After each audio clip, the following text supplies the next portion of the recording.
Hola chicos y sean bienvenidos a un nuevo podcast de la cripta. Esta vez en este episodio tocaremos los temas de exorcismos. Estoy seguro que muchos ya saben lo que viene siendo un exorcismo. Hay muchas películas, libros acerca de este tema. Además se ha estudiado mundialmente el tema de los exorcismos y ahora, podríamos decirlo en años recientes, no es tan fácil hacer un exorcismo como se le vendría haciendo en años pasados. Conste que tampoco era tan fácil, ya que muchas personas optan por la opción psicológica antes de todo, y de hecho la iglesia también lo demanda. Una persona que crea que está poseída por algún demonio o por alguna alma, la iglesia pide que se le evalúe primero psicológicamente antes de llevar un exorcismo. Pero antes de entrar de lleno a lo que viene siendo los exorcistas, vamos a enterarnos lo que viene siendo la definición de un exorcismo. El exorcismo es una forma específica de oración que la iglesia usa contra el poder del demonio. Cabe decir que no hay solamente exorcismos de una persona. Hasta cierto punto yo creí que solamente se trataban de exorcizar a una persona, llámese una niña, una mujer, un hombre, un niño. Pero no, porque un demonio, según tengo entendido, puede apoderarse de artículos, terreno, casas, así como también de personas. Por lo que hay exorcismos para sacar al demonio de casas, mansiones, edificios e incluso de pequeñas tumbas. Tal es el caso de la tumba de la Llorona aquí en México, que tengo entendido cada año un sacerdote va a exorcizar la tumba. Pero incluso no es posible sacar al espíritu, tan solo lo mantienen encerrado. Entonces sí, hay varios tipos. Es que puede apoderarse de diferentes cosas. Llámese joyería, llámese un libro, y puede habitarlo. Y de cierta forma el exorcismo se tiene que llevar a cabo de la misma manera como se la llevaría a cabo una persona.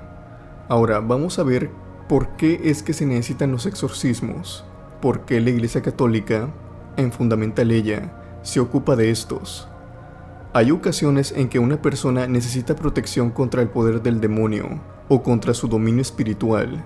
En esos momentos la iglesia pide pública y autoritativamente en el nombre de Jesucristo la protección y liberación de esa persona a través del exorcismo. Varios padres de la iglesia, incluso Ireneo, Tertuliano, Cripiano, Cipriano y Atanasio, nos proporcionan unas percepciones reveladoras en cuanto a las prácticas del exorcismo en su época a través de sus existentes escritos, por medio de los cuales podemos tener indicios de cómo fue evolucionando gradualmente la estructura y forma del exorcismo como rito. Además del uso del nombre de Jesús, otros elementos contribuyeron a darle forma a un rito anterior, tales como la señal de la cruz, la exuflación, soplar sobre el rostro de una persona, los ayunos y las abjuraciones sencillas que contienen pasajes de la escritura y oraciones. Los exorcismos están divididos en dos clases o formas. Las formas sencillas o menores de exorcismo se encuentran en dos lugares. Primeramente para aquellos que se preparan para el bautismo. Ambos contienen exorcismos. Segundamente, el apéndice del rito del exorcismo incluye una serie de oraciones que pueden ser usadas por los fieles. Ok, entonces aquí lo que da a entender aquí la iglesia es que al momento de que tú te bautizas, al momento de que te están exorcizando de alguna manera, te están quitando con lo que tú naces, que viene siendo el pecado original. No sé si ustedes se recuerdan algunas historias de ranchos, de abuelitas, que dicen que los duendes se llevan a niños que no están siendo bautizados que porque son más vulnerables. De primer plano yo sé que son historias que se cuentan en ranchos, pero también tiene mucho que ver con, por ejemplo, con el espíritu de la Llorona nuevamente, algunos otros entes de los que se narra. Por ejemplo, de brujas también. Dicen que las brujas son atrayentes o son atraídas por los llantos de niños que no han sido bautizados. O sea, ellas perciben más fácilmente a los niños que no han sido bautizados y son más fáciles de, pues ahora sí, de raptar. Esa primera parte, ese bautismo, es un exorcismo que nos ayudan a nosotros a complementar, por así decirlo, nuestro camino con Cristo. La segunda clase de exorcismo es la solemne o el exorcismo mayor, cuyo rito solo puede hacerlo un obispo o un sacerdote. Este último ha de tener un permiso especial y expreso de ordinario local, Código de Derecho Canónico. Esta forma de exorcismo está dirigida a la expulsión de demonios o a liberar una persona de la posesión demoníaca. A ver, para que todo quede entendido, el primer exorcismo lo puede hacer cualquier sacerdote. Es el bautismo que se nos da, o viene siendo también la confirmación, u otros sacramentos que nosotros tenemos que tener. Y el segundo exorcismo, este sí viene siendo de alguien preparado para expulsar demonios. Creo que el primero que nos dan, que si son católicos, todos vamos a tener el bautismo, la confirmación. Es un exorcismo pero como que previendo, ¿no? Nos están como que dando un escudo, por así decirlo, es lo que se expresa aquí, para que nos afecte el mal. Y la segunda clase ya viene siendo para expulsar demonios.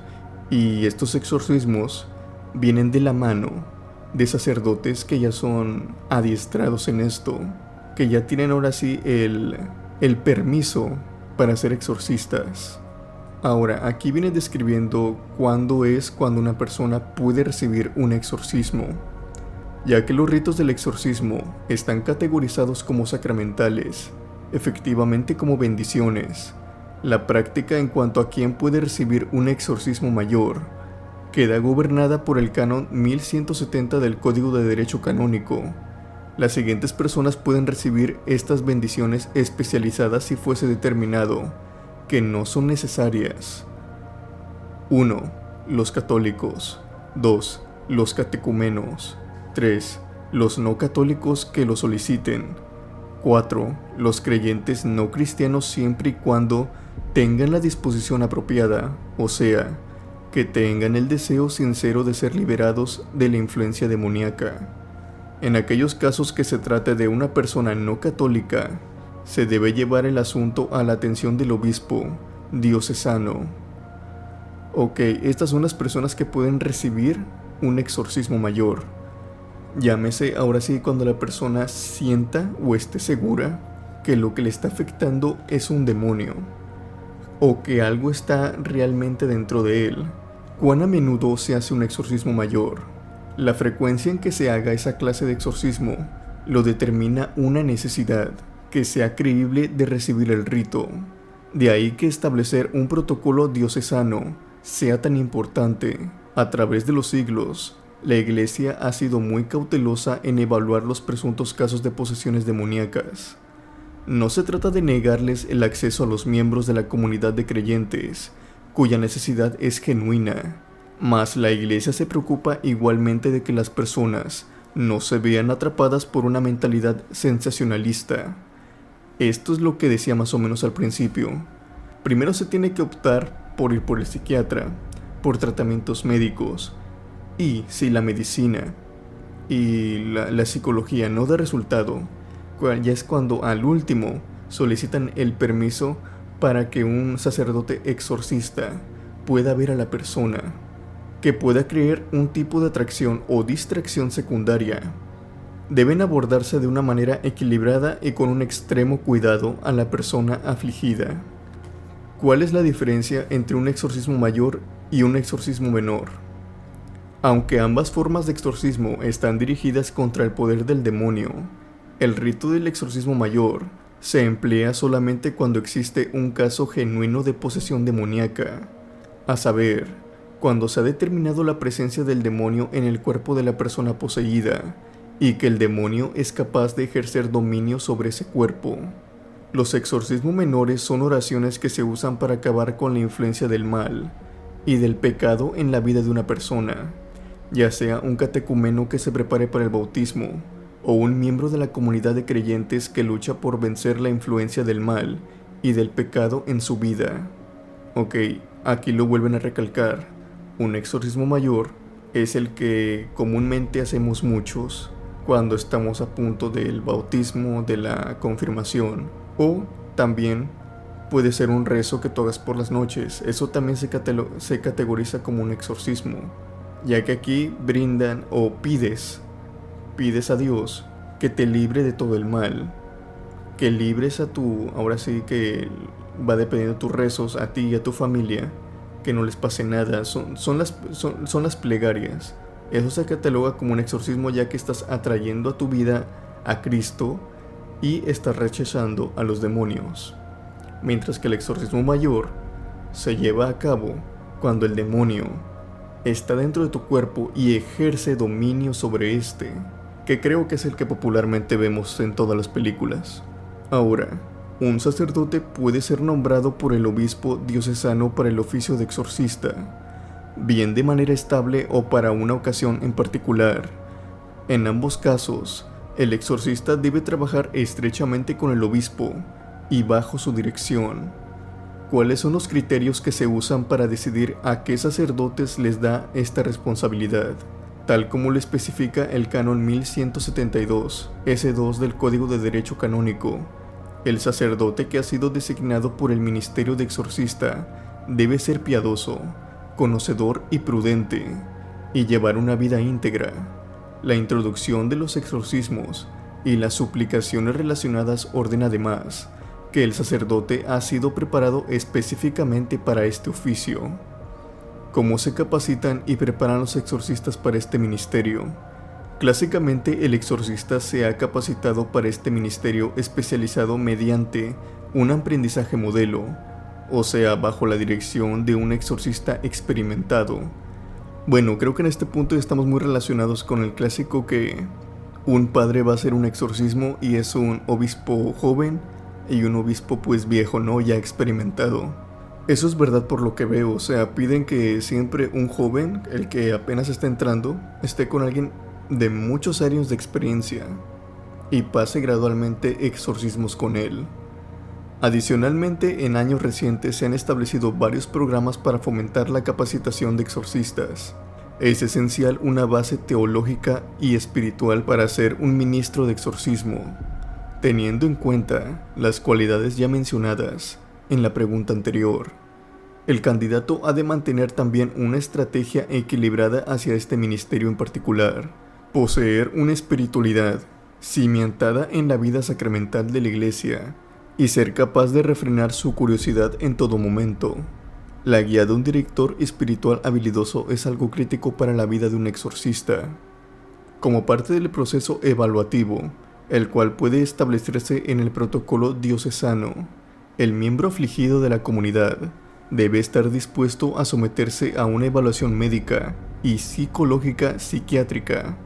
Las personas frecuentemente se presentan asegurando que están afligidas de un montón de maneras. Sin embargo, históricamente, la Iglesia ha ejercido cautela al evaluar a esas personas, por temor a llamar una atención innecesaria a las maquinaciones del demonio o a dar un crédito que no existe. Ok. Primero, evaluaciones psicológicas. Los símbolos y rituales que se usan en los exorcismos y qué es lo que los simbolizan. Además de usar los salmos y las lecturas del Evangelio y las oraciones exorcísticas, también se utiliza una serie de símbolos en el rito de exorcismo mayor. Para comenzar, se bendice y se asperja el agua a fin de recordar la centralidad de la vida nueva que la persona afligida recibió en su bautismo y la derrota definitiva del diablo mediante la obra salvadora de Jesucristo. La imposición de manos, así como el soplar sobre el rostro de la persona, por parte del exorcista, reafirma el poder del Espíritu Santo, que obra en la persona como resultado de su bautismo y la confirma como templo de Dios. Finalmente se le muestra la cruz del Señor a la persona afligida y se hace sobre ella la señal de la cruz, a fin de demostrar el poder de Cristo sobre el demonio. Esto es básicamente lo que se hace cuando llegan con la persona, pero vamos a meternos un poco más allá con los exorcistas. Ahora, por lo tanto, básicamente es lo que viene el procedimiento, pero no todos los casos que parecen posesiones lo son. Los exorcistas, mediante un examen cuidadoso y de extrema prudencia, deben distinguir entre la verdadera posesión diabólica y los males psiquiátricos, cuyo cuidado pertenece a la ciencia médica, aunque pueden darse ambos a la vez. Por tanto, según el catecismo, es importante asegurarse antes de celebrar el exorcismo de que se trata de la presencia del maligno y no de una enfermedad. Tienen poco o nada que ver con los que nos demuestran en las películas de Hollywood, obviamente. Diversos exorcistas popularmente reconocidos aseguran que la mayoría de las personas creen que en un rito de exorcismo el demonio saldrá volando por una ventana, o que todo poseso actúa como puede verse en la película del exorcista. El demonio, al ser un ser superior, tiene la capacidad de hacer todo aquello que podamos imaginar. Pero generalmente los posesos no actúan como estamos acostumbrados, por lo menos a ver en el cine. Incluso existen casos que pueden durar años hasta que una persona quede totalmente liberada del demonio. Esto sí lo oí creo que en el exorcismo de Emily Rose. Esa chica creo que duró meses, si no es que un año, en tratamiento así bueno, primero psiquiátrico. No, nadie pudo ayudarla. Y después con los exorcismos, pero pese a que el padre dio el mejor esfuerzo, no pudo porque se desgastó. O sea, su cuerpo básicamente ya no tenía con qué luchar debido a diferentes causas, o sea, desnutrición, hemorragias. Se secó completamente. Hay fotografías, no sé si se las puedo poner, ahorita les voy a poner una. Pero sí, o sea, acaba por completo. Básicamente su cuerpo se acaba y nunca pudieron sacar al demonio. Murió en el exorcismo y creo que pasan a mucho. Creo que a gran variedad les pasa, porque el exorcismo suele durar, como dicen, hasta años, y el cuerpo no es resistente para eso, no está dispuesto para eso. Aunque la persona se encuentre poseída, puede estar en gracia de Dios. La razón y la voluntad de las personas posesas actúan independientemente de lo que ocurre con ellas en el proceso de exorcismos. Dependiendo del caso, habrá ocasiones en las que éstas puedan acercarse a los sacramentos o no, pero un exorcismo, lo que se intenta hacer es expulsar a Satanás del cuerpo de la persona y no de su alma, que pueda permanecer en gracia. La acción del maligno en este mundo, por más espantoso que pueda causarnos, nunca será mayor a la acción de Dios en nuestras vidas. Si así no fuera, el demonio no se escandalizaría con tan solo escuchar pronunciar el nombre de Jesús. Con ese sacrificio en la cruz, Él ha vencido para siempre al pecado y a la muerte. Creámosle. Entonces, cuando nos dice, en el mundo tendrán tribulaciones, pero ánimo, yo he vencido al mundo. Bueno, aquí dice que básicamente Dios siempre tiene la última palabra en estos casos. Como ya se sabe, como ya les dije anteriormente, existen gran parte de lugares, personas que no han podido, simplemente han sucumbido y han caído. Obviamente en películas siempre darán la cara que siempre se libró, pero sí existen muchos casos de personas que han sucumbido a esta posesión demoníaca en la mayoría de los casos. Y ni se diga de lugares. Muchos conocemos ahorita carreteras malditas, edificios malditos, ciudades incluso malditas. Todas y cada una de ellas se dice que son habitadas por una o más demonios o entes de oscuridad. Pero bueno, siempre aquí, como digo, la última palabra la tienen ustedes. Espero que el podcast haya sido de su agrado. Nos vemos en el siguiente domingo, en este podcast de su domingo. Y la verdad, pondré una encuesta para ver qué temas quieren que saque el próximo domingo. Así que sin nada más por decir, me despido. Nos vemos en el siguiente video.